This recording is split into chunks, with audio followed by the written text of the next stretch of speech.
ঝটপট যদি ডিনারের রেসিপির দরকার হয় তাহলে এই রেসিপিটা ট্রাই করতে পারেন। খুবই টেস্টি হয় আর খুব সহজেই হয়ে যায়। মৌসুমিস কিচেনে আপনাদের সবাইকে স্বাগত জানাই। আশা করি আপনারা সবাই খুব ভালো আছেন, আমিও ভালো আছি। তো আমি আজকে এগ কিমা রেসিপি নিয়ে চলে এসেছি। তো এই রেসিপিটা একবার হলে বানিয়ে দেখবেন, খুব টেস্টি হয় খেতে আর এত তাড়াতাড়ি হয়ে যায়। শুধু বাড়িতে ডিম থাকলেই হয়ে যায়, আর কিছু লাগে না। তো আশা করি আজকের রেসিপিটা আপনাদের খুব ভালো লাগবে। তো চলুন শুরু করা যাক। আমি এখানে দুটো সেদ্ধ ডিম নিয়ে নিয়েছি। তো ডিমটাকে গ্রেট করে নেব। তো আপনারা হাতেও ম্যাশ করে নিতে পারেন, কিন্তু হাতে ম্যাশ করলে এর মধ্যে বড় বড় টুকরো থেকে যায়, সেই জন্যেই গ্রেট করে নিলেই ভালো হয়।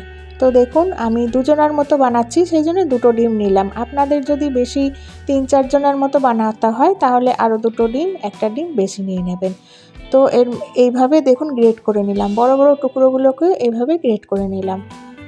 তারপরে একটা কড়াইয়ের মধ্যে নিয়ে নেবো সর্ষের তেল। তেলটা গরম হয়ে গেলে এর মধ্যে দিয়ে দেবো কিছু ফোড়ন, দুটো তেজপাতা দিয়ে দেবো, দুটো শুকনো লঙ্কা আর অল্প একটু কালো জিরে দিয়ে দেবো।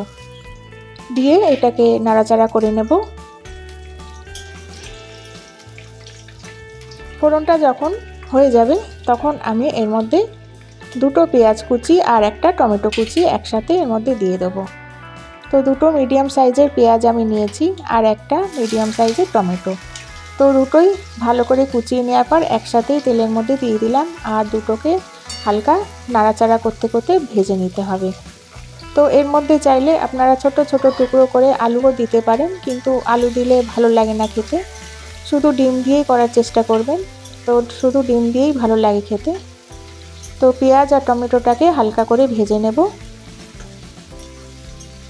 তো এই রেসিপিটা একবার হলেও বন্ধুরা বানিয়ে দেখবেন, ছোটদেরও খুব পছন্দ হবে আর বড়রা তো খাবেই।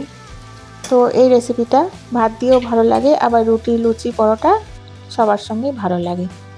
তো পেঁয়াজ আর টমেটোটা দেখুন হালকা করে ভেজে নিলাম। এর মধ্যে দিয়ে দেবো কিছু মশলা।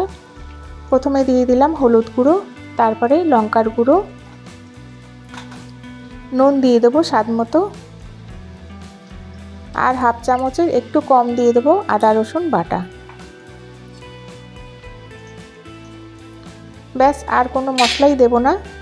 এটা ভালো করে নাড়াচাড়া করে একটুখানি মশলাটা কষিয়ে নিতে হবে, যাতে আদা রসুনের কাঁচা গন্ধটা চলে যায়। তো মশলাটা পুড়ে যেতে পারে, সেই জন্যে আমি অল্প একটু জল দিয়ে দেবো এর মধ্যে, আর জলটা দিয়ে ভালো করে নাড়াচাড়া করে নেবো। ভালো করে মশলাটাকে কষিয়ে নিতে হবে।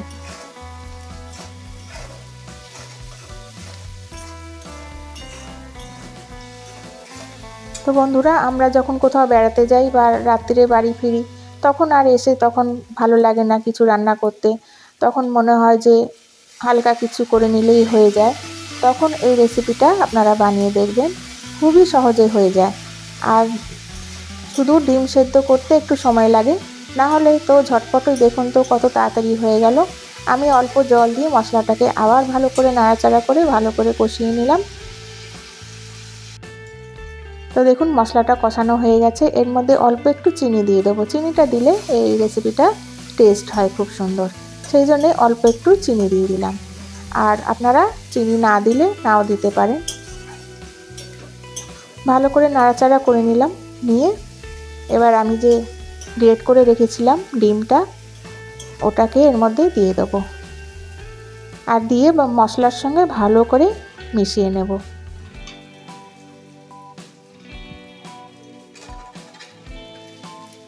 তো এই রেসিপিটা রাত্রিরে আপনারা রুটি, লুচি, পরোটার সঙ্গেও খেতে পারেন, বা দুপুরবেলাও খেতে পারেন, ভাতের সঙ্গেও ভালো লাগে খেতে। তো দেখলেন কত ঝটপট করে হয়ে গেল রেসিপিটা। তো একবার হলেও আপনারা বানিয়ে দেখবেন বন্ধুরা, খুবই ভালো হয়। তো দেখুন আমি ডিমটা দিয়ে ভালো করে মশলার সঙ্গে মাখিয়ে নিলাম। তারপরে অল্প একটু জল দিয়ে দেবো। তো এই রেসিপিটা একটু মাখামাখাই ভালো লাগে খেতে।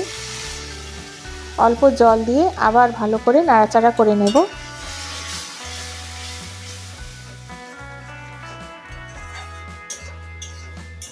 তো ভালো করে নাড়াচাড়া করে নেওয়ার পর কিছুক্ষণ এটা ঢেকে রেখে দেব, আর এটা ভালো করে ফুটিয়ে নিতে হবে, আর এটাকে একদম মিডিয়াম ফ্লেমে বানাতে হবে। তো দেখুন কত সুন্দর হয়েছে দেখতে, আর খেতেও খুব ভালো হয়। তারপরে দেখুন ভালো করে নাড়াচাড়া করে নিয়ে আমি গ্যাসটাকে অফ করে দেবো। আমার এই রেসিপিটা একদম রেডি হয়ে গেছে। এবার নামানোর আগে আমি অল্প 1 চামচ দিয়ে দেবো গরম মশলা গুঁড়ো। গরম মশলাটাকে দিয়ে ভালো করে আবার মিশিয়ে নেব। তো দেখুন কত সুন্দর হয়েছে দেখতে, দেখেই মনে হচ্ছে খুব টেস্টি হয়েছে। তো আমি গরম মশলাটাকে নিয়ে ভালো করে মিশিয়ে নিলাম। তারপরে আমি একটা প্লেটে সার্ভ করে দিচ্ছি। তো বন্ধুরা একবার হলো এই রেসিপিটা বানিয়ে দেখবেন, খুবই ঝটপট হয়ে যায়। দেখলেন তো কত তাড়াতাড়ি হয়ে গেল। আর বাড়িতে থাকা ডিম তো সবার বাড়িতেই থাকে, তো ডিমটা সেদ্ধ হতেই যা একটু সময় লাগে, না হলে এটা খুবই ঝটপট হয়ে যায়, খুব তাড়াতাড়ি হয়ে যায়। আর এটা আপনারা রাত্রে রুটি দিয়েও খেতে পারেন, খুবই টেস্টি হয়।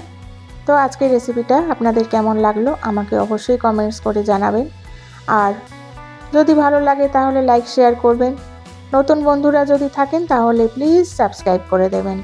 আমি আবার আসবো একটা নতুন রেসিপি নিয়ে। তো আপনারা সবাই ভালো থাকবেন, সুস্থ থাকবেন। আজকের মতো আসছি। Thank you.